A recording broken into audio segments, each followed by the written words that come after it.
හොඳටම මහන්සි පාටයි. මුණත් එච්චර හොඳ නැහැනේ. මොකෝ පණ අද වැඩ වැඩිද? වැඩ ගොඩාක් වැඩි ලිහිණි මේ දවස් ටිකේ.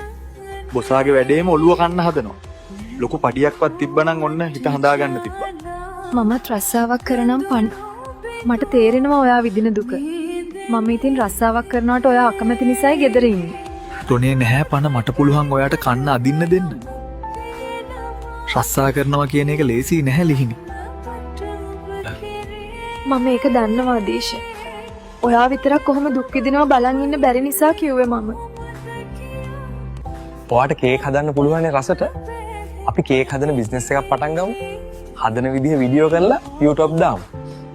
ඔය තියෙන්නේ කොල්ලෝ මරු අදහස්. FB page එකක් හදලා orders වලට කේක් විකුණමු. අපිට සර් හෙට හවස වෙනකොට ඩෙලිවර් කරන්න පුළුවන්. හවස 4න් පස්සේ සර්ට කතා කරයි. පේ කරලා ගන්න සර්. කේක් නම් හරිම රසයි. ලිහිණි බේකර්ස් අයගෙන ඔයා දන්නවද පවි? එයාලගේ YouTube channel එකකුත් තියෙනවා. අදිෂ් අපිට තව 2-3 දෙනෙක් ගන්න වෙයි වගේ orders ටික වෙලාවට දී ගන්න බැරි වෙනව නැත්තම්.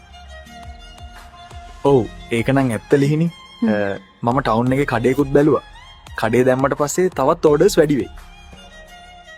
මාව වැටුණු තැන්වල දාලා නොගිහින් මාත් එක්කම ඉඳලා මට ශක්තියක් වුණාට ඔයාට ගොඩාක් පින් ලිහිණි.